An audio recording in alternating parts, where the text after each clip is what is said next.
barikada masara mani min sɔnna k'an si jɔ ka bi don kɛrɛnkɛrɛnnen kɔnɔ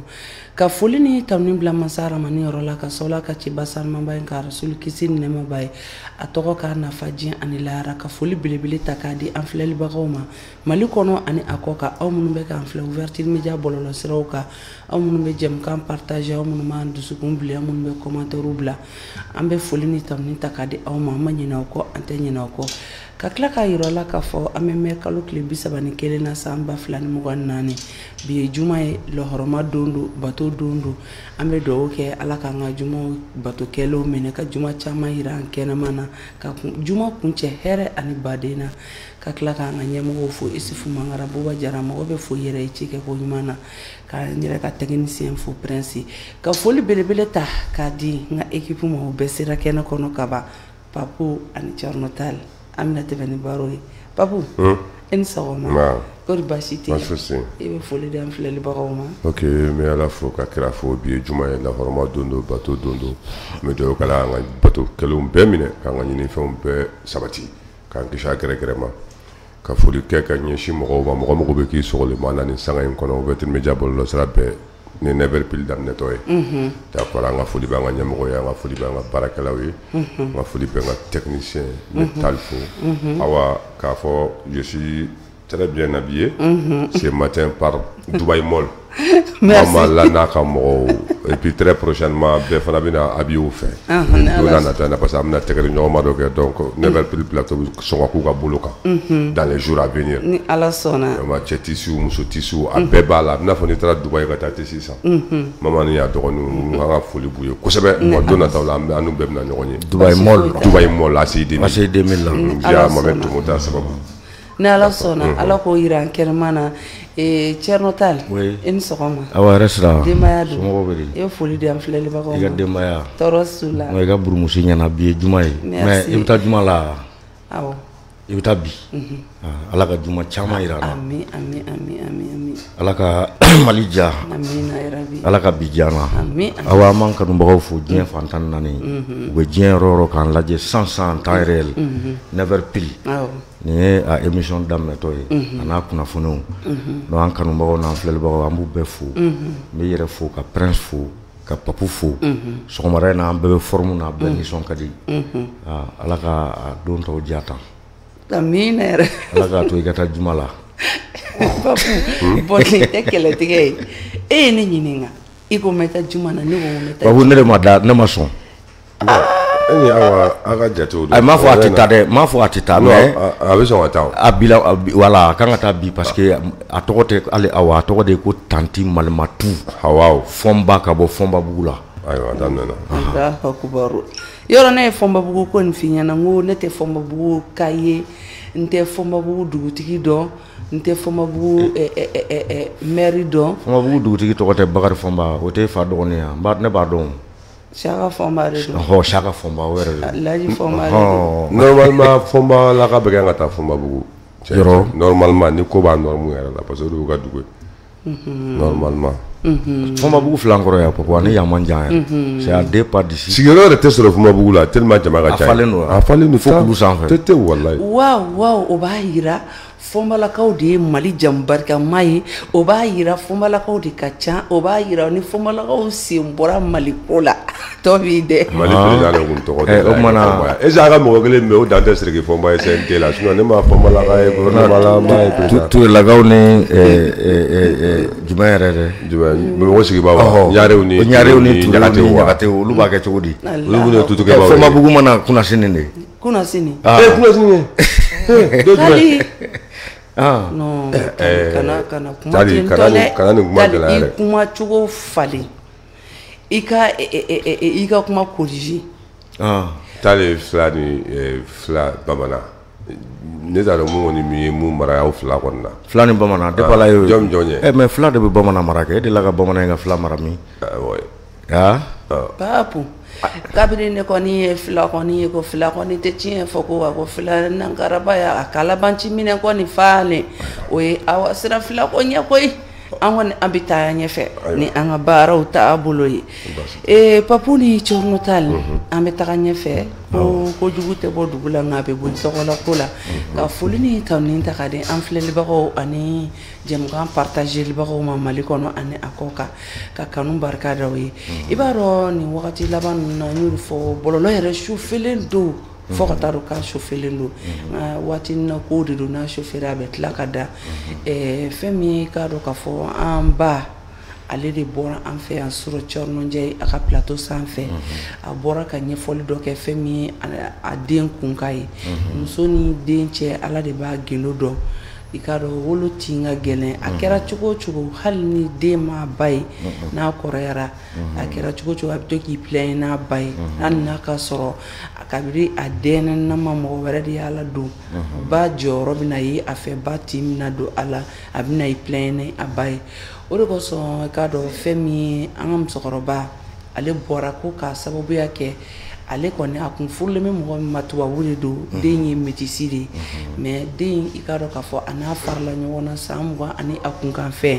k'a sɔrɔ den ka dɔgɔn donc i k'a dɔn den bɔra ka taga kuma jabaranin caman na k'a yira k'a fɔ fɛn min ale ba ye k'a y'a feere de donc ko ale ba y'ale feere o de kuma ma bɛn ba ma ba ko ale m'a den feere ale yɛrɛ bɛ k'a den ɲini a t'a dɔn a b'a den ye cogo min na mais ni ale den bɔra k'a fɔ ko ale y'a feere ale fɛnɛ bɛ bɔ ka kuma walasa ka n'a yira a den na ani mɔgɔ minnu ye den feere walima mɔgɔ minnu ye den ka jamukan na mɛn u k'a faamuyali ko ɲuman sɔrɔ a la a bɔra ka min fɔ an ni aw an bɛ taa technicien fan fɛ an ɲɛ b'an ka nin musokɔrɔba in na a bɛ san 20 ani dɔɔnin bɔ a wulilen don k'a jɔ a n'a denmuso u ni ɲɔgɔn cɛ a bɛna fɛn caman fɔ n b'a ɲini bɛɛ k'a lamɛn sabula an ba mun n'a filɛ nin ye maliyɛnw a denmuso in a kɔrɔbayalen don nazara jamana kan a kɛmɛ tɔgɔtigi ye ale den de don a kɛra cogo o cogo a den don cɛ dɔw kɔni dɛmɛna bɔlɔlɔ kan waati dɔw la nazaraw yɛrɛ ka tele kan a denmuso bɛ kuma na ka musokɔrɔba in accuser k'a fɔ ko ale ba de y'a feere k'ale ba de taara a feere ni ma fili an ka bi sujet yɛrɛ sɛnbɔ de kan musokɔrɔba y'o de fɔ ko ma fille m'accuse aujourd'hui de l'avoir vendue alors qu'elle m'a été arrachée k'a minɛna ale la ko nka k'ale denmuso y'ale bisigi k'a fɔ k'ale y'a feere de maliyɛnw de ye kumaba ye dɛ an bɛna tila ka denmuso ka kumakan tigɛ parce que an y'a ye bɔlɔlɔw kan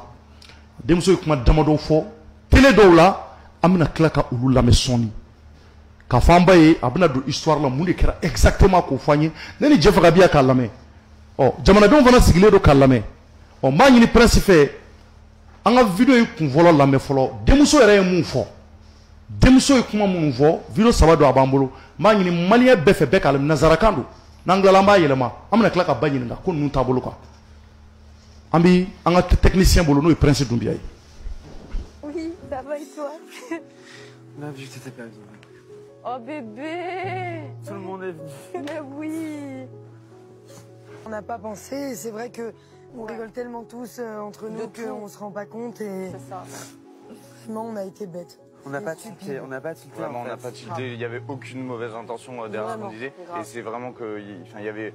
vraiment zéro mauvaise pensée. C'est juste qu'on rigole tout le temps et que des fois, on fait pas attention aux problématiques des gens. Et là, on n'a pas du tout fait attention à la tienne. Et vraiment, je pense qu'on est tous vexés par ça. Et c'est pour ça qu'on vient tous s'excuser. C'est une excuse collective. Franchement, les blagues c'est cool, mais à partir du moment où ça blesse les gens, on arrête. On s'est vraiment pas rendu compte qu'on allait blesser Anouchka parce que pour le coup on faisait même pas de blagues directement à Anouchka. On a été bêtes, maintenant on comprend, on a appris la leçon, on parle plus de musée, promu ma chérie, maintenant on a appris. C'est vrai que j'ai pas été super explicite hier, mais je pense qu'il y a eu beaucoup d'informations Ouais. et on essaie d'être un peu dans les grandes lignes. Bien sûr. Et c'est vrai qu'en fait j'ai commencé à briller quand vous avez fait les gags sur Acquéreur et je me suis dit à un moment je vais rentrer dans le jeu, on va rigoler, ah ça va passer à autre chose. Sauf que j'ai vu qu'on continuait à s'enfoncer là-dedans et là je me suis dit non mais attendez, moi j'ai été clairement vendue en fait. Quand il y a eu ma conception, ma génitrice elle m'a utilisée comme moyen de chantage et elle a demandé des sommes d'argent. Et j'ai vu les papiers, il y a vraiment eu des sommes pour que ensuite mes grands-parents et ma tutelle qui ont été versés. Donc on m'a acheté, littéralement. Et du coup, c'est vrai que, pardon. Non, mais t'excuses pas. Non, c'est nous là pour le coup. Mais oui, c'est nous, on a déconné, c'est pas toi. Vraiment, Là, on est des énormes brels, là. Ouais. Et Des gros peines. Non, mais parce que moi, j'ai pas été non plus hyper claire hier, mais c'est juste que là, je me suis dit, non, mais c'est une dinguerie ce qui est en train de se passer, parce que je dis ça à des gens que je connais à peine et que je dis... pas obligé. Non, mais je... On l'a entendu hier et c'est vrai que nous, il y a eu beaucoup d'informations hier. Oui. C'est dans l'euphorie et tout ça. Nous, c'était de la maladresse, pour le coup, vraiment. Et c'était pas pensé, c'était pas tiré vers toi. On a été stupides. On a été Et je peux vraiment, te dire que ça se reproduira vraiment. Non, c'est sûr. On fera vraiment attention à ce qu'on dit. là-dessus, vraiment. Moi, on fera j'avais très, même très pas attention. compris ça de base. Moi, j'imaginais pas une horreur pareille. L'histoire d'Anouchka me touche particulièrement parce que pour moi, c'est impossible que je connaisse quelqu'un qui ait fait partie de ce genre de choses horribles et je me sens très très mal. Ça me touche énormément et je comprends que ça doit être très très très compliqué à vivre pour elle. Moi, j'étais avec ma génitrice à ce moment-là. Ma grand-mère est venue une fois au Burkina Faso. Je suis née à Ouagadougou, si jamais. Elle est venue et j'étais dans un état pitoyable. Parce que, en fait, ma génitrice demandait toujours de l'argent. Oui, c'est pour la nourrir, c'est pour la vêtir, c'est pour ses soins, l'hôpital, etc.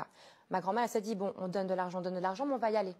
Pendant combien de temps ils ont donné de l'argent à ta génitrice, tes grands-parents? Je suis venue en Suisse à 2 ans et demi, donc pendant 2 ans et demi, il y a eu de l'argent qui a été Tous les versé. mois, ils faisaient des transferts d'argent? Non, pas tous les mois. C'était pas un truc régulier, c'est quand elle demandait, etc. Je pourrais pas dire la somme précise, je pourrais pas dire. J'étais malade, elle a vu qu'en fait j'étais nourrie au sirop pour la toux. Comme ça, en fait, ça permet de dormir constamment. Oui, parce que ça endort. C'est ça. Ça lui permettait quoi, de faire ses activités à côté? Oui, et vraiment, pour le coup, littéralement à côté. Hein. D'accord. Voilà. Donc je vivais dans une maison. Heureusement, tu n'en as pas de souvenir. Non, je n'ai pas. Alors, on dit que oui, bien sûr qu'on n'a pas de souvenir, mais que, l'énergie, l'empreinte, elle peut être là, quoi. Puis par les rêves, comme je te dis, par exemple, moi, je suis extrêmement claustrophobe. Et pendant des années, je faisais le même cauchemar quand j'étais enfant. Je suis toujours dans une pièce sans fenêtre et sans porte. Et je peux pas sortir. Et je suis enfermée. Et personne ne m'entend, personne ne me parle. C'est peut-être le cas. Voilà.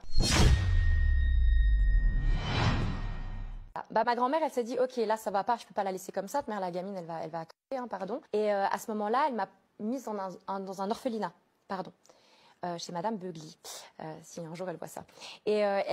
j'étais placée dans cet orphelinat. Elle est retournée en Suisse pour continuer les démarches en disant, bon, elle a dit à ma génitrice, t'inquiète pas, c'est nous qui payons l'orphelinat. Donc là, elle envoyait l'argent directement à l'orphelinat. Et j'étais bien, paraît-il, là-bas. Sauf que ma génitrice, elle s'est rendue compte que, elle avait plus accès à aucun argent vu qu'il était transféré là-bas. Donc un jour, on peut parler de rap d'enfant, elle est venue me chercher de force. Alors certes, c'est ma génitrice, mais c'était un accord et elle est venue me chercher de force à grands coups de cris, de scandale, en fait. Et du coup, l'orphelinat, ils pouvaient rien faire. Et ils ont dit, il faut qu'elle reprenne sa gosse. Donc elle m'a reprise. Et là, elle pouvait toujours pas apparemment subvenir à nos besoins. Elle s'est fait recueillir chez une autre dame, soi-disant une amie, dont j'ai eu des nouvelles pas plus tard qu'il y a encore 4 jours. Avec tout ça. Tu m'expliquais tout à l'heure. Et j'étais chez cette dame, apparemment on a été recueillis. Et là, elle redemandait de l'argent, du coup. Et au bout d'un moment, mes grands-parents, ils se sont rendus compte que ça allait être sans fin, que toute la vie, ça allait être ça, et que, vu que même quand on me met dans un endroit safe, on me reprend, ils ont dit, c'est plus possible. Et en fait, mon père biologique était architecte. Et il partait dans différents pays via l'ambassade suisse, etc., une association en fait, caritative, faire des maisons communautaires pour les pays défavorisés, ce genre de choses. Et je pense que j'apprends rien à personne. Des fois, lors de soirées officielles, etc., ils font venir des prostituées pour amuser, entertain, on dit en anglais, je sais pas. Pour divertir. Merci, divertir des hommes, peut-être des femmes, j'en sais rien. Je veux pas parler de choses que j'étais pas là-bas, mais je pense que c'était une très belle femme et qu'elle faisait ça différemment avec différentes personnes, enfin un peu avec des occidentaux ou des européens pour après faire ce qui est arrivé ensuite. Ouais. Voilà, Malien an bɛ aw fo tuguni a bɔra ka muso mun kumatɔ ye sisan caman bɛ k'a fɔ k'u tɛ k'a faamuya ko nin ye tubabu de ye ni muso in ye métisi de ye tubabu tɛ métisi don a ka musokɔrɔba de sigilen filɛ. An bɛ aw ladɔnniya a y'a partage kɛrɛnkɛrɛnnenya na an kanubagaw a n'a partage bagaw a n'a lajɛlibagaw an bɛna tila ka telefɔni nabila an ni aw ni ɲɔgɔn cɛ an ka baara ninnu taabolo la mun ka fara a kan mun ka bɔ a la mun ka di aw ye mun man di aw ye an n'aw tɛ taga ɲɔgɔn kɔ. Papu yɛrɛ bɔra k'a ye an tun ye denmuso ka kuma mɛn ba nana sɔrɔ ba kuma na i bɔra tugun an tilara tugun ka segin ka denmuso ka kuma k'a la minnu bɛ fɛ ka i k'a dɔn commentaire bila walasa u fana ka faamuyali sɔrɔ a la minnu fana tun b'a lamɛn i yɛrɛ bɔra ye denmuso ka kuma lamɛn i bɛ mun f'a ɲɛna. Bon, d'abord n b'a fɔ n bɛ den yɛrɛ fo k'a fɔ ni ala ka ko labɛnnen ye pour que u ka ɲɔgɔn ye u ka se ka sigi kɛnɛ kelen kan. Parce que j'ai toujours dit muso accusé ka gɛlɛn dɔɔni wale dɔ kɛli la i tɛ wale minnu kɛ kun dɔn o fɛ. C'est à dire que comme kuma min yɛrɛ ne ye titre lajɛ la maman elle a été accusée k'a ye den feere ba ko ale m'a feere mɔgɔ de donna ale kan qui était une avocate mun y'a fɔ ko a bɛ taa n'a ye kɔfɛ jamanaw kan. Bon n'i y'a ta k'a lajɛ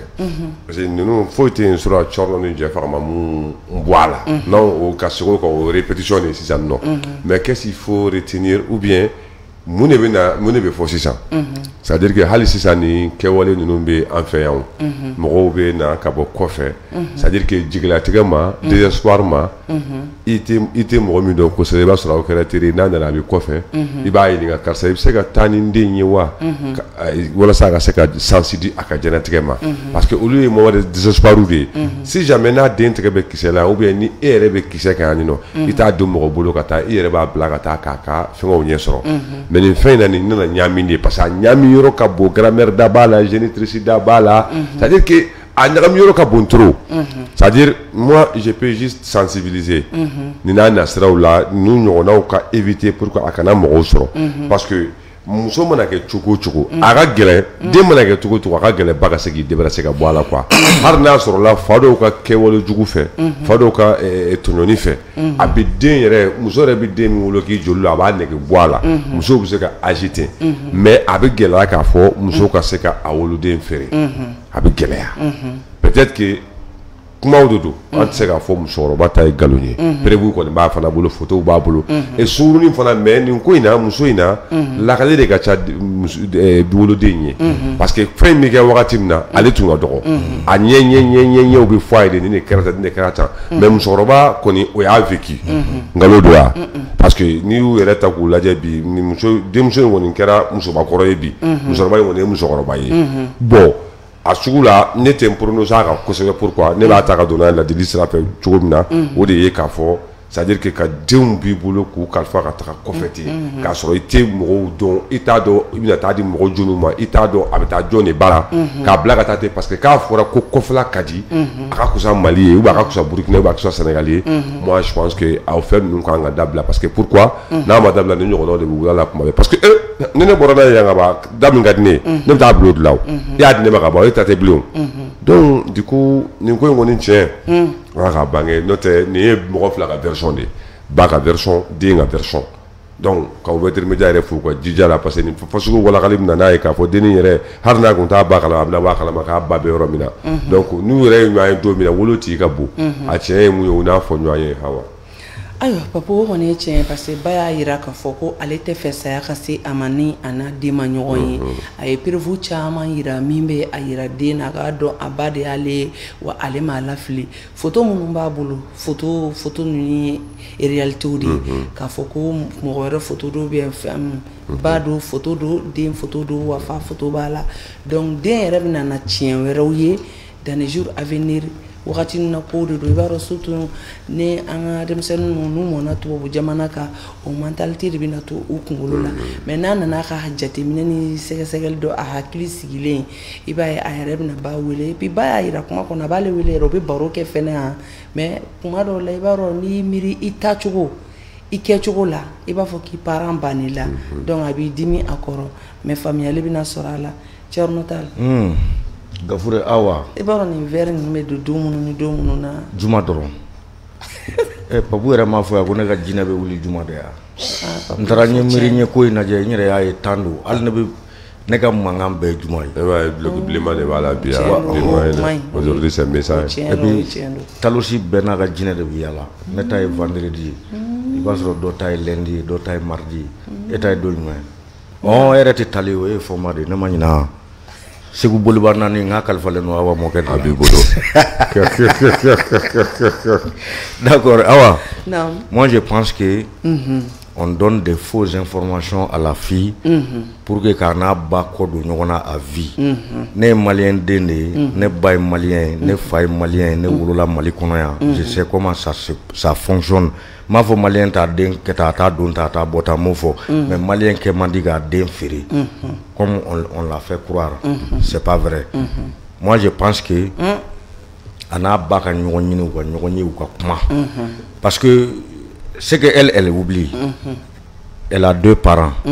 paternel blanc maternel noir blanc et noir fait jango i kelen ka den sɔrɔ noir fait donc primo on parle pas du bien de ta maman faut ka diɲɛ wuli sa grand-mère fera tout son possible pour que ka den ni ba kɔ don ɲɔgɔn na à vie parce que den ka réaction n'a ka kasiw la ye aw hali n'a fɔra e yɛrɛ ne ɲɛna ko ne ba ye n feere ou bien n fa ye mais ça va me toucher ça va me faire très mal a b'i tɔɔrɔ i tɛ k'i somɔgɔw fɛ fo ka diɲɛ wuli mais je pense que tel n'est pas le cas parce que ni ba tun bɛ yan sɔrɔ ba ye kuma caman ba de fɔ awa o ye ne da ba la parce que tiɲɛ ni nkalon tɛ fɛn kelen tɛ quoi den fa sara a ma den sɔrɔ mɔgɔ si bolo n'an ka maliyɛn muso in tɛ an ka musokɔrɔba in an b'a fo a ye den sɔrɔ ale de fɛ bon ala nana kɛ fa taɲana k'a sɔrɔ k'ale bɛ vacances la kunun a y'o de expliquer avec son enfant donc funérailles kɛra fɛnw kɛra mɔmuso nana Bamakɔ yan ka solution kɛ ka taa ni den bon u bɛ taa lavage de cerveau de k'a la o awa depuis denin donna don min na Faransi wa Italie de wa yɔrɔ jumɛn de depuis a donna fo bi à 24 ans 25 ans ɲuman ma fɔ a ye concernant sa maman juguman dama de bɛ ka fɔ a ye si elle nous attend n'a tulo b'an na a ka nin bila a k'a ɲini a n'a ba ka ɲɔgɔn ye même s'il faut que a bɛna Mali la ou bien u ka ba la taa Faransi de toutes les façons u k'u sigi u ka kuma quoi ma grand-mère i grand-mère tɛ se ka k'i fɛ ka tɛmɛ i woloba kan fo ka diɲɛ wuli parce que tubabudenya de b'a la sɔgɔbi nana ni nana na non il faut être réaliste i tɛ se ka diya i mamuso ye ka tɛmɛ i woloba kan mɔgɔ woloba b'i feere cogo di ale yɛrɛ k'a ka histoire la i ban ton papa est venu de l'extérieur ka na baara de kɛ c'est un ingénieur ou bien c'est un quoi même c'est un architecte un grand architecte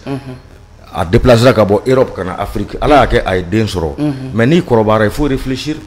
ne ba bɔra min ne yɛrɛ bɔra min nin ko in kɛra cogo di c'est à dire hakili bɛ na mais n'i taara i sigi tubabuya la kumaw bɛ f'i ye concernant ta maman e yɛrɛ bɛ jɔ ko ne progéniture m'a vendu denmisɛnninya de b'a la a k'o to yen moi ça c'est mon avis personnel nin ye ne yɛrɛ ka avis ye c'est à dire a ka nin bila a ka réseau to yen n'u bɛ ɲɔgɔn kalama u bɛ ɲɔgɔn wele moi je pense que u kan k'u sigi de ka kuma entre une mère et sa fille mɔgɔ dadonyɔrɔ t'o la quoi a ba bɛ tiɲɛ fɔ a ye o ale ba bɛ se k'ale feere depuis ale ma wolo ale ba bɛ yen a fɛnɛ bɔra ka nin kuma min kɛ Tall a ɲana parce que a kɛra sababu ye voilà awa n ye kuma dɔ sɔrɔ a ka kuma kɔnɔ fana n bɛ n'o yɔrɔ souligner parce que moi je sais que am to ka cinéma on lajɛ tubabu feuilleton lajɛ I bɛ min ye feuilleton na billahi wo de pratiquer awa elles sont capables ka taa papier dilan k'a yira denni na ko elle a été vendue tubabu bɛ se ka papier dilan parce que sa maman n'a pas été à l'école a ba kalannen tɛ hali kunu a y'o préciser plateau kan yan se jumɛn bɛ min tɛ tubabu muso ye tubabu muso b'i ka diɲɛlatigɛ don galama la fo k'i sa I tɛ kɛ mɔgɔ ye 48 ans après u bɛ t'i innocenté k'i bila foyi tɛ bɔ a la elles sont capables ka taa papier dilan A plus B pour montrer à la fille que vraiment tu n'as plus de mère, ta maman t'a vendu ceci, cela. Niveau faut dire avec donc il faut qu'elle arrête ça. Si elle nous attend là, à frère de Annie, nous sommes ses frères. On veut son bien. Parce qu'en Dodo, elle est malienne, comme elle est italienne. De toutes les façons, on est progéniture bora on fait Mali konoya ou en doye en Dodo. Akana ana baka kuma sa maman ne l'a pas vendu. Il faut Akana pour connaître la vérité sur son histoire. Ntaro ne be gan famia aka boni kono kati sigi plateau là c'est victimiser ka cacher devant les gens qui progéniture t'a vendu alors que tu ne connais pas la réalité. Nere bolo ni te tien don tien glana de ka dama kuma de be ka foi parce qu'elle était trop petite. Avec maman elle n'avait que 11 ans 10 ans. Donc, comment tu as fié sur tes parents, c'est ce que tu vas gober. Donc, à côté, à Afrique, ou bien à Tisola, Bakata Sorin, télévision, mi est donné reçoit, ou télévision qui est en bawele, ou à ta balasigi, à denasigi, à traducteur blind. Ni pas de d'inféré, prévu mon boulot si c'est réel, n'est pas d'autre tien, mais n'a fait ce que ma quête à wa tien, il faut que il arrête ça. Deningana. Sa maman la cherche partout. A nostalgie bala, elle a envie de la voir. D'accord, papa, ni rondo la n'était deninjalaki parce que ba fenêtre me ka denini akunta des nouvelles don. Ni den fenêtre mo boka kumata. Baka soro ka don fo ni den mangandi a photo flembolo na fa photo fleni ni den ni ese ni den to maboka kuma ta modo akunta do bon ni kuma do no ba fo ko kono na chimuri kuma yi ni kuma na igala ni be don ikono ta be do ka hakili na be do sisa ba ere den ala ni do ya kono ta do de ko so ba fene na yira kale ma den fere wa le be fe ka den yan sa ya kasi ama awate malien ne malien eti demolo muso ya ne demolo muso eti eni ambagne kiti do yoro est-ce que ebi denim flega histoire la kale tuwa na malien muso est capable de faire ça jamais en tout cas ningo ne manifere awo ne ko na tun fene ma bota be se ka ke ba tun atunta nye den ko nye don tun wa den fene tun mago be aka ba die chugo mina aka photo munu prévu munu yirala ouverture média plateau kaya soro den fene continue olu ya continue olu don bon munu be ka fo den dara olu de la mais c'est ça ba kuma na e ba ka kuma o fene na me abina don fo ko ja ba fene ba ni chien were che ya famia donc ambe ala deli ala ka ani ba ke ka nyogoye here ni badena wala sa o se ka sigi famia libi sora la baba den ba baye awa mo ko se ka mo fere sam mo nga kila ki nyini 20 ans avec un déni n'a y'a fait à bagner n'a pas dit orphelinat n'a bagner mais on veut déni qu'on le bêtien parce que celle-là c'est une ado demsen de do ni ma korobaya ka so be ma folo donc fait mana foyer à grammaire ou mana ta gâté ka ça dit oui ou j'ai manipulé là ça tu vas voir un malien manipulé pendant 60 ans ou 50 ans comment le dengue ma mali mo tesi ay pabu tienti ba fin ça ga yele drone de lu gile ga jate wolo a tioti garao de atale mini ya que prende wulle ta mi be du ko la dala du ko mu ne ba wulu peut-être mais ya kuma vraiment kuma ça ka fokate be awa tabiola mais nous te malien de ñu non tu vas vous dendo bolu ka mentalité sur les parents alors la mentalité sur les parents c'est diamétralement opposé parce que ni que on doit parce que on be yanjimi anya ya bogota ya pembeta am so ka singa na mbay koro ñini ngoy wala ça ka glorifier am wa anga waso fendo ni ka awre tata ala jonga plateau ka ale farafin de a nana ka na yan a nana Mali la a nalen a nana sigi ouverture média plateau kan ko a bɛ k'a ba ɲini a ba tun bɛ min feere a ba tun bɛ cogo min na a y'olu bɛɛ explication di an y'a ka numéro di minnu ye a ba ye ani minnu bɛ a ba dɔn caman ye weleli kɛ an y'o kɛ ka i ka kuma sɔn ji la ni farafinden don o bɛ segin de ka na ko n bɛna n fa ni ba ye tabi ka kuma u ye lavage de cerveau de k'a la n'i ye fɛn kɛ denmisɛnnin na a bɛ mɔ n'a ye de denmisɛnnin bɛ ten de n'i ye fɛn k'ale la k'a bɛ denmisɛnnin ma i ye fɛn mun fɔ a ye a b'o de minɛ a b'o de ye bon ni surtout mentalité sugu dɔw b'u la ni kelen bɛ se ka vite fo ka sa ka saya ma n'i y'a ba tɔgɔ fɔ a b'a ko laisse la je la déteste elle m'a abandonné elle m'a vendu lorsque j'étais petite donc aujourd'hui a tɛna kɔ fila la farafinden kɛ ka teli ka nin kɛ ka tɛmɛ surtout métisse ninnu là il faut métisse den ka tubabuya ka jugu ni tubabuden yɛrɛ t'a kan quoi donc du coup i b'a dɔn musokɔrɔba bɛ ka kuma cogo min na ne t'a dɔn mais a tun bɛ ka kuma ni nin ye kisɛw tun b'a bolo perebu tun b'a bolo mais i b'a dɔn sungurunin mun fɔra ale bɛ kuma n'o dɔrɔn de mais musokɔrɔba ni photos don ani tɔgɔw don ani histoire yɛrɛ don y'a ye t'ale ka kuma a ka na a ka fɛɛrɛ kɛ ani ba in ka sigi ka kuma wolo in ci ka bangew ni ka gɛlɛn ka taa i b'a dɔn ko tin ne filɛ ka ba bila nin na mais den t'a dɔn c'est à dire ba u ye ba effacé de quoi c'est à dire tubabu ni farafin u bɛ fɛ k'a jira dennin na de jɛ farafinya in kɔ pewu c'est à dire i b'i ka wolo k'i ka sa kɛ ka na c'est à dire i ma wolo Mali la i ma wolo Burkina i ma se yen yɛrɛ min kɛra o kɛra dennin b'a dɔn k'a wolo la Burkina dennin b'a dɔn a b'a dɔn elle est née au Burkina ka grandi Mali la yan a tun bɛ yan fana o a tun bɛ Mali la yan o mais a taara laban Burkina après ka taa u y'a fɛngɛ ka taa n'a ye mais ne bɛna mission dɔ accompli plutôt n bɛna mission dɔ confier an ka faransikanw la an ka bɔ kuma la n'o ye Lalus Keita b'o la Jitaba b'o la Dɛdɛ Tarawele b'a la faransika fɛn o fɛn an ni fɛn o fɛn ka di n'u an sera ka dennin ka numéro sɔrɔ an yɛrɛ b'a contacter yan dans les cas échéants n'an ma se k'a sɔrɔ fana Ala k'a to émission min ye fɛn in kɛ Faransi ni Italie u ka se ka ba lawuli komi ba yira u ka vidéo in kolonkolon Faransi fan bɛɛ fɛ pour que dennin yiriwa Italie de tɛ yan pour que a b'a ye n'a y'a ye a ka mɔgɔ contacter sa maman est vivante a bɛ kuma a bi yan foyi t'a la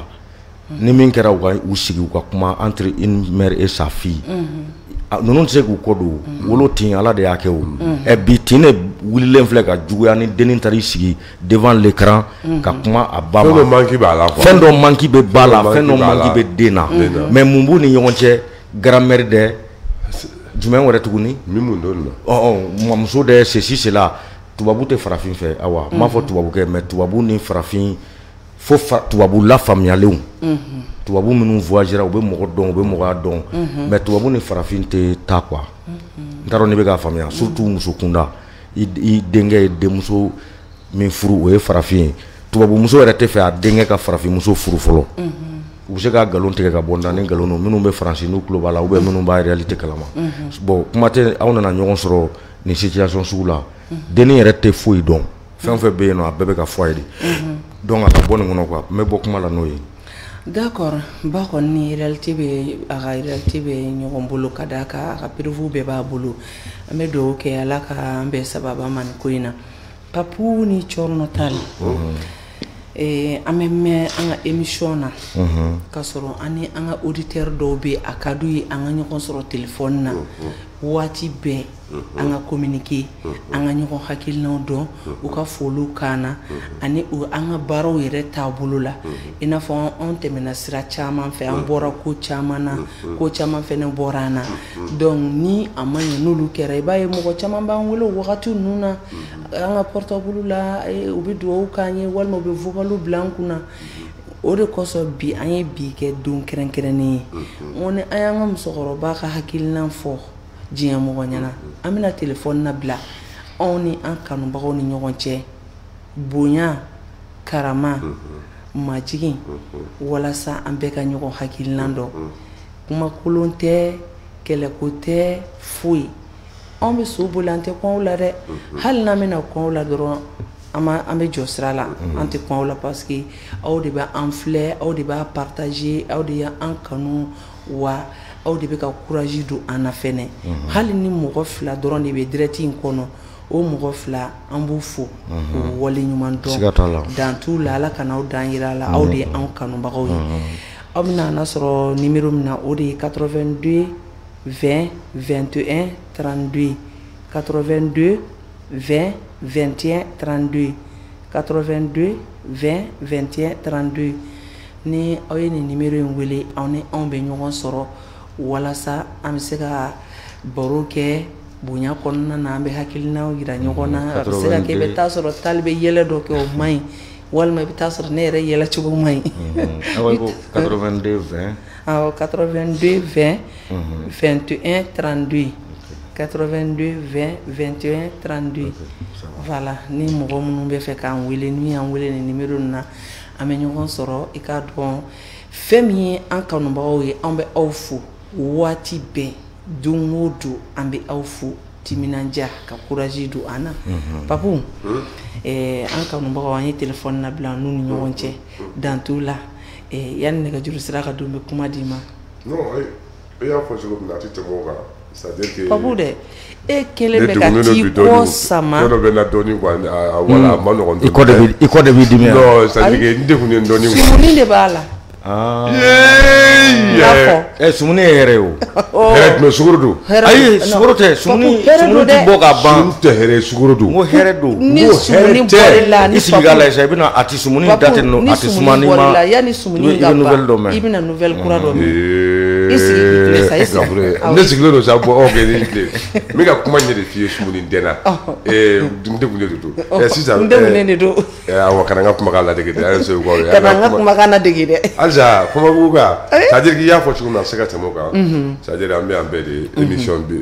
sɔɔni an bɛ gɛrɛ san 2 la c'est-à-dire que auditeurs minnu b'an bolo caman nana caman taara mais minnu tora ye anw b'a bɛɛ dɔn kelen kelen tɔgɔ minnu bɛ yen minnu ka présence bɛ an b'a bɛɛ dɔn nɛnibagaw b'a la kanubagaw b'a la burujabagaw b'a la mais kuma dɔ la ka nin plaisir sugu kɛ ka contact bila an ka se ka kuma mais olu b'an dɛmɛ an yɛrɛ bɛ ɲɔgɔn dɛmɛ émission Never Pill kan mun de ka d'u ye u ka fara kan mun de ka d'u ye u ka bɔ a la fɛn jumɛn de b'u dege a kɔnɔ parce que olu de bɛ yen kuma bɛɛ donc vraiment ka ligne dayɛlɛ ligne minnu bɛ se k'an sɔrɔ a la donc bi kɔni pour que a ka se ka fila fɔ y'a donc je pense que c'est une bonne chose bonya kɔnɔ karama kɔnɔ c'est à dire que mɔgɔya kan dɔrɔn quoi c'est pas ka don ni fɛngɛ sugu dɔw ye ou bien amalgame dɔw an t'olu kɔni fɛ a kɔnɔ tiɲɛ na mais c'est juste que an ka se ka ɲɔgɔn kuma ɲɔgɔn ka baro ɲɔgɔn je aw ye ligne di a ye numéro di donc ok n'o o compliqué don an bɛ se ka u kana weleli kɛ 79 38 19 14 79 38 19 14 ni numéro dɔ in compliqué don parce que a bɛ se ka kɛ i b'a dɔn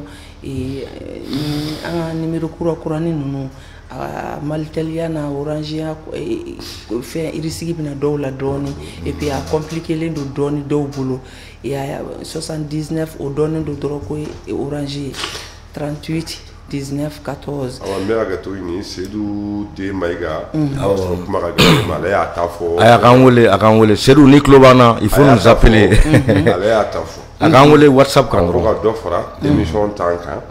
ko et puis ka rubrique wɛrɛw créer pour varier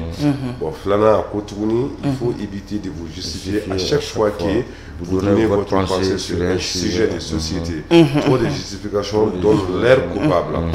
donc je pense que au famuna bɛɛ tɛ taa comme littérature kɛ y'a ye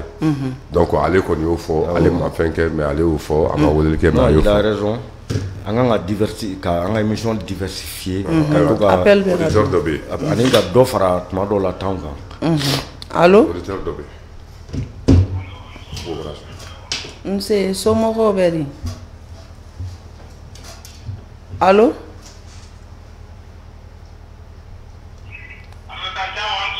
nse somɔgɔw dun an bɛ Ala tanu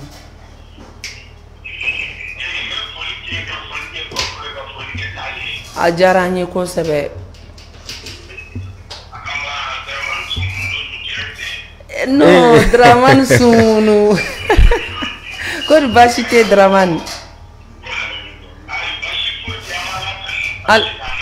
alhamdulillah Ala kana baasi kɛ yen nɔ an bɛ Ala tanu yɛrɛ de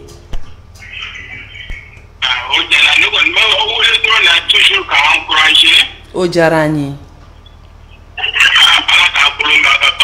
amina ya rabi amina ya rabi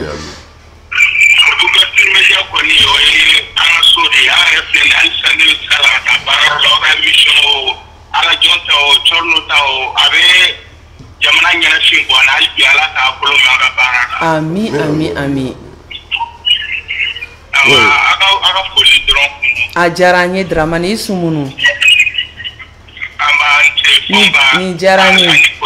a diyara an ye Dramane merci Dramane mais Dramane yani be téléphone tigɛ k'ale de don n bɛ fɛ k'i ɲininka fɛn dɔ la c'est à dire an ka émission yɛrɛ kɔnɔ e bɛ se ka mun de fɔ an ɲɛna pour que amélioration bɛ don a la ou bien i ɲɛ bɛ mun na émission in kɔnɔ peut-être an bɛ se ka min bɔ a la an mago bɛ o conseil fana la. Bon, ne bolo tiɲɛ na émission tagabolo ka ɲi. A kɔni a bɛ ne ka sɔgɔmada fɛ parce que ne bɛna bɔ sunɔgɔ la dɔrɔn ne bɛ téléphone bila fɛn fɔlɔ min na o ye hali sisan ne bɛ se ka taa baarayɔrɔ la émission heure fana ka ɲi parce que a bɛ sɔrɔ an wulila ka bɔ sunɔgɔ la ne bolo kɔni a ka ɲi. o diyara an ye i sumunu. o kɛ dɔrɔn ala k'aw bolo mɛn a la. amina ya rabi. merci ala ka tile yɛrɛ. ala k'an to ɲɔgɔn ye. ala ka tile yɛrɛ d'an ma. amina yarabi a k'an bɛn o la. nse. merci. awa teliya ma joona Madina Bubu Sura o kumana mais ale ko a émission tagabolo fana ka ɲi mais ko k'a essayer ko ka to ka kuma jeunesse fɛ minfɛnjugu kow ni fɛn minnu bɛ yen ni jeunesse bɛ ka tɛmɛ n'a ye n'a bɛna avenir tiɲɛ ko ka kuma o kow kan quoi ko n'o fana farala ka ko fana ka ɲi o ye Madina Bubu Sura ka fɛngɛ ɲinifɛn ye bon komi kuma ma nɔgɔ dɔw ma problème t'a la don n'a nataw la Papu an bɛ se k'o fana ta sujet la an b'o traiter yɛrɛ quoi ni ala sɔnna ma c'est noté quoi. D'accord, hali bi numéro 82 20 21 32 n'i ye nin numéro wele i n'an bɛ ɲɔgɔn sɔrɔ 82 20 21 32 Mali kɔnɔ ani a kɔ kan a partagélibagaw commentaire bilabagaw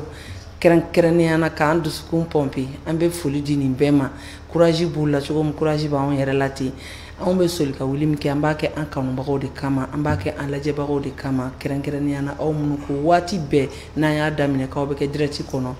mɔgɔ minnu bɛ yan hali bi an bɛ segin k'a fɔ an ma jɔ o la an tɛ jɔ o la wa aw an bɛ aw de fo ka wale ɲuman dɔn ka d'a kan aw de y'an kanubagaw ye o la don bɛɛ ŋana si man ca Papu a bɛ se ka kɛ n'a fɔ mɔgɔ caman tun sigilen tɛ n'a ye parce que ni émission bɛ ka kɛlen ni mɔgɔw y'a dɔn don kɛrɛnkɛrɛnnen dɔ bɛ émission kɔnɔ ko o don ninnu na ko téléphone bɛ labila i b'a ye mɔgɔ caman b'i pɛrɛn k'o don makɔnɔ mɔgɔw b'a fɔ ɲɔgɔn ɲɛna yɛrɛ a 9h pile ko a bɛna téléphone nabila bi ou bien i b'a ye 9h pile ka téléphone nabila ye dɔgɔkun kɔnɔ nin don de o don mɔgɔ caman bɛ se k'i sigi k'an kɔnɔ mais an ye an to émission daminɛ de la k'a yira mɔgɔw la k'an bɛ téléphone nabila a bɛ se ka kɛ o fɛnɛ temps tɛ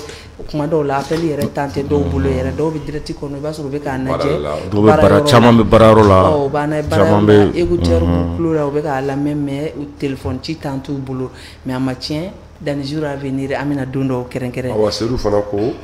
enfin ko kuma laban kuma la ko a bɛ bɛn ni keleya min ni teriya sira min b'a ni ɲɔgɔn cɛ ani complicité min b'an cɛ sur le plateau ko ka d'ale ye trop donc ko an ka to ɲɔgɔn bolo mɔgɔ kelen quoi i n'a fɔ cɛjɔ kelen donc ko o ka d'ale ye kojugu Seydou an y'a mɛn Charles mais n'i ka mɔgɔw tora ka fili an bɛ don ɲɔgɔn na dɛ kelen kɔni an y'a mɛn on est et puis on sera toujours ensemble mais n'u fila bɛ to ka janfaw siri non n'u y'a kɛ ayiwa tan tɛ yen dɛ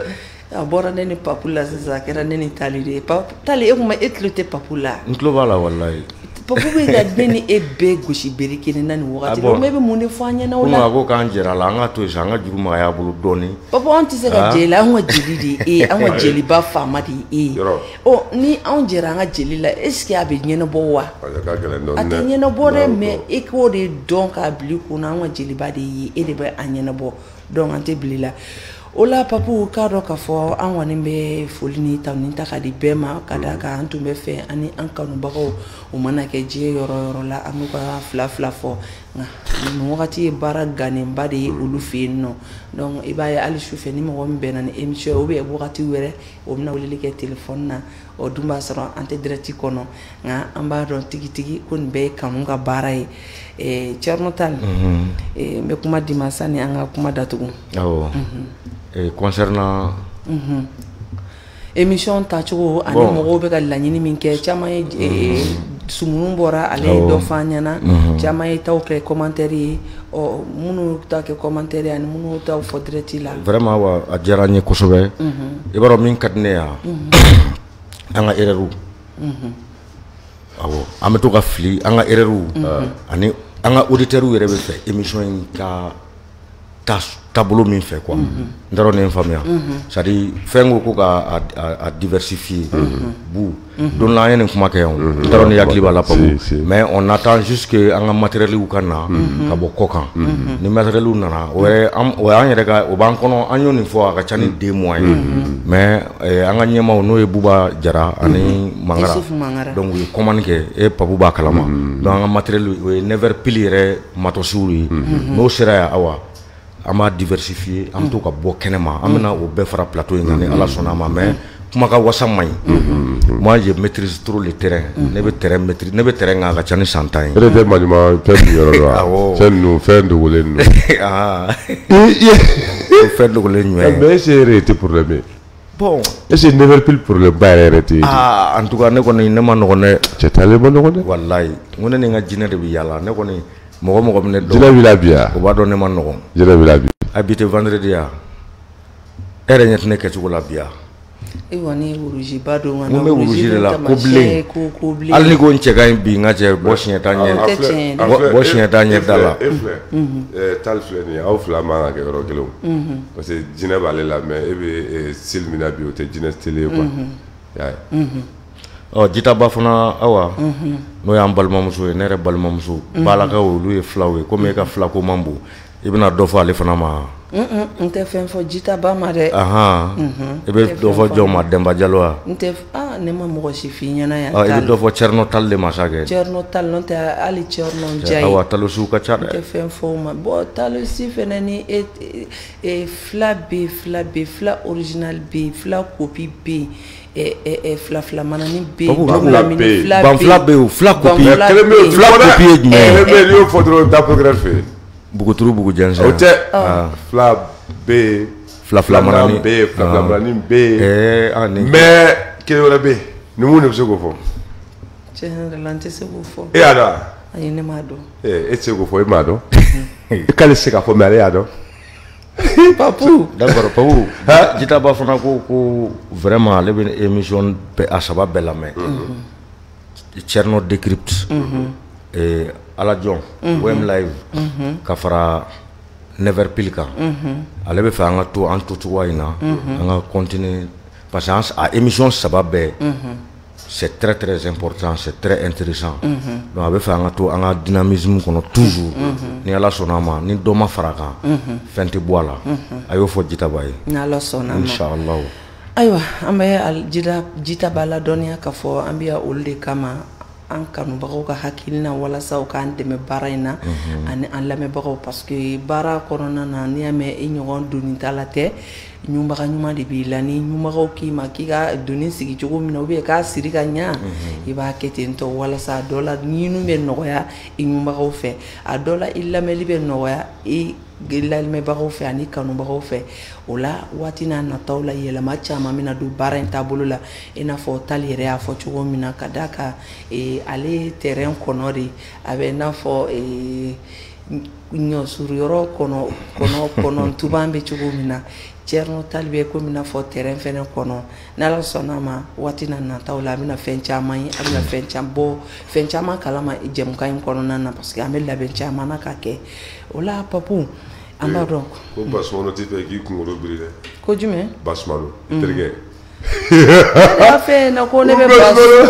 ne de y'a fɔ ko ne bɛ Basumano Samari Sumano k'a ko k'a tɛ fɛ k'i kunkolo biri dɔ de ko kuma don Mustapha Jara ko ale tɛ fɛ ne ka kunkolo biri Mustapha Jara ko basmano tɛ fɛ k'i kunkolo biri ko basmano tɛ fɛ ne ka n kunkolo biri ko ne kan dayɛlɛlen de ka d'ale ko ne cɛ tɛ basmano ko ne tɛ basmano fɛ bi n tɛ basmano fɛ awa basmano video 5 de k'i kelen ka ma video 5 kɛ ne kan mais aw ko video 5 kɛra ne kan o bɛɛ ye ne diyaɲɛ de ye o ne dun fɛnɛ t'ale fɛ o ka ale fana ka di ye dɛ parce que a y'a lèvre mugan a don a kɛra ale k'i ka n b'a la ko mais n b'ale ayiwa ko ne t'ale lèvre in sɔrɔ k'ale tɛ ne fɛ k'a ti fɛ a y'a fɔ yan dɛ ne fana kɔrɔmuso bɛ direct kɔnɔ Madina fo Dakar an mago b'u ka weleli la u ka weleli kɛ Dina ni tulo bɛ n'a ye a ye weleli kɛ a ka avis d'an ma an mago bɛ bɛɛ ka avis la k'a bila an kɛrɛfɛ ni Ala sɔnna ma n bɛ n profiter o la n bɛ n cousine n cousin n balimaw n sinjiw n frère fɛn o fɛn bɛ Dakar n b'a bɛɛ fo Dina tɔgɔ la k'an bɛ k'u ka appel kɔnɔ an mago bɛ an ka erreur de la quoi ne yɛrɛ bɛ fɛ k'a dɔn ni Tall bɛ to ka erreur min kɛ a fɔbaga tɛ yen appel tɛ ka kɛ mɔgɔ tɛ ka kuma Papu ka misɛn sa Papu ka misɛn ne mago bɛ ko never pile problème ye Thierno Tall de e de ye never pile tiɲɛ yɛrɛ la ne kɔni tiɲɛ yɛrɛ la est ce que ne y'an da i yɛrɛ ko tiɲɛ don k'i ye ne y'an da don kuma la a bɛ jaabi yɛrɛ ayi m'a mɛn de mɔgɔ min jaabi k'e m'o mɛn ayi m'a mɛn ko never pile problème ye Tall awa never pile ye e ni ne yɛrɛ ni ne kɔni ye 1 kɛ e bɛ 2 kɛ ni e ye 2 kɛ ne bɛ 3 kɛ tiɲɛ wa galon o don i ka cɛ ye yɔrɔ la ne gɔnnenba bɔra quoi ne ɲɛ gɔnnenba bɔra a ko n ka cɛ ko tɛ k'i yɛrɛ ye ko zɛrɛ ta y'i ye dɛ ne ko jumɛn de ne ko fɛn kɛ ne b'a ye o bɔnna sa ko ne tɛ ne ka baiser ka dɔn ko mais ko ne ye baiser clé de ye ko kuma bɛ caya dɔrɔn ko n ye baiser jumɛn la alors que ale yɛrɛ de ye problème yɛrɛ ale yɛrɛ de ye problème ale basi yɛrɛ de ye problème ale basi de b'a fɔ anw ɲɛna ne ni e Papu n tɛ siran bita mais ne basi ye problème ye n'anw ye kelen kɛ o b'a sɔrɔ e t'an kɛ dɛ ayiwa Papu an kɔni ɲɛ bɛ commentaire caman na fɛn min ye k'a dɔn k'a fɔ nin bɛ kanu ko fɔ ka d'a ka téléphone ci ma nɔgɔn bɛɛ ma surtout an ye numéro minnu fɔ surtout baarakɛ wagati la an ye mɔgɔw caman ka hakilinaw faamuya an y'u ka laɲiniw faamuya an y'u kɔnɔtaw dɔn o de la ko kɔnɔna ci muru ye kuma ye ni an tun ma téléphone nabila ko fɔ an tun tɛ nin bɛɛ dɔn bi an tun tɛ bɔ nin bɛɛ kalama bi k'a f'u ɲɛna ni Ala sɔnn'a ma an bɛna k'u taw kɛ cogo ye wa a bɛna ɲa ka tɛmɛ o yɛrɛ fɛnɛ kan parce que laɲini caman b'an kɔnɔ an b'u fo kosɛbɛ k'u wale ɲuman dɔn Ala ka kanu to Thierno Tall an bɛ kuma kuncɛ kuma di ma waati bɛɛ ka taali d'accord ni kulun selen cɛncɛn na an y'an ka erreur mɛn an ye caman kalan awa foyi tɛ ne bolo kuma kuncɛ kuma la ka di an kanumɔgɔw ma ani ni ne b'a diya o hali ɲini nɛn bɛ kɛlɛ tiɲɛ fɔ n teri ɲɛna a tɛ teriya sa mais a b'a yogo yaba mɔgɔ n'aw kɛra cogo cogo a bɛ tiɲɛ fɔ ɲɔgɔn ye an ye fɛn caman mɛn n bɛ an kanubagaw fo awa k'a daminɛ garçon Jacob la ka na Bakari Kantew an kanubagaw n'an ko an b'a fɔ an bɛna dɔ fɔ ka dɔ to vraiment an b'u remercier u ka kanu na an'u ka bilasiraliw o kɔfɛ n bɛ an ka inconditionnels fo o ye Maliens de l'extérieur les Maliens de la diaspora awa olu fana y'an kanu kosɛbɛ a caman minnu yɛrɛ tɛ yan fiyewu n'o ye Kunba Mayiga ye États-Unis a n'a ka denbaya Seydou Den Mayiga a bɛ direct kɔnɔ n b'a fo kosɛbɛ Dɛrɛ Tarawele fana bɛ France a bɛ direct kɔnɔ n b'a fo ka Nana Jabi fo Dugure Kani Japon n b'a fo a bɛ direct kɔnɔ n balimamuso bɛ yan Lalis Keita an ka Papu ka maninkamuso n b'a fo n tɛ ɲinɛ i denkɛ kɔ n'o ye garçon Jacob ye ka Seydou Tall fo awɔ i denkɛ garçon Jacob ka Dramane Sumunu fo ale de y'an wele san New Jersey k'a ka hakilina fɔ an ye an b'a fo an b'a ka denbaya fo ka n ye Bakari Kante fo yɔrɔ fiston yɛrɛ ne bɛ k'a fo siɲɛ 3 o ye jumɛn ye o ye min ye parce que i tɛ k'a jateminɛ mɔgɔ ɲɛnama tɛ ka siran ɲɛ wa n ko n den de don a hinɛ de bɛ na c'est mon fils n ka numukɛnin de don ni n bɛ bɔ ale de bɛ nɛgɛw gosi ka di yan ok awa n bɛ yɛrɛ fo kosɛbɛ walayi ka Papu fo ka Prince fo courage bɛ Prince la dɛ ale de bɛ yan sɔgɔma ale de bɛ yan tilegan fɛ ale de bɛ yan su fɛ n b'a fo kosɛbɛ a ka cɛsiri la merci beaucoup a diyara n ye merci Thierno Tall Papu bon ok an bɛ bɛɛ fo ka tila k'a kɛ tuguni kɛ kumaw don cogo ni kumaw bɔ cogo la bɛɛ ka faamuyali tɛ kelen ye n'an ye donna finma min kasi la ni jɛma min o ka yafa n ma bon bi ne ka foli bɛ préciser mɔgɔ kelen de kan mɔgɔ kelen pewu mɔgɔ kelen dɔrɔn o Prince Dumbuya ye Voilà, et les magiciens des machines, mon matin, midi, soir, kafo, anaka kumakan dumauna. Aka dala jela anison kadi ate dimi abambunya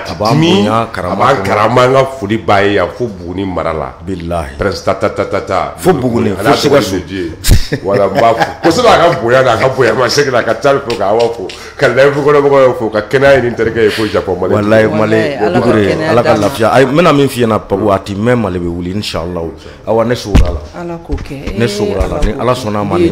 biye juma e bana ala ko ke ko ni ala sona bana bi ba inshallah banabato bin ni mɔgɔw kɔnɔ gannen don walima ni banatigiw yɛrɛ banabatɔw kɔnɔna fililen don ala ka kɔnɔna fili ta ka b'u kan ala ka degun ta ka b'u kan ala ka dimi ta ka b'u kan bana kelen pe de ye mɔgɔ jugu ye waati sera an bɛ bɛɛ fo ni ala sɔnna an bɛ ɲɔgɔn sɔrɔ yan waati wɛrɛ merci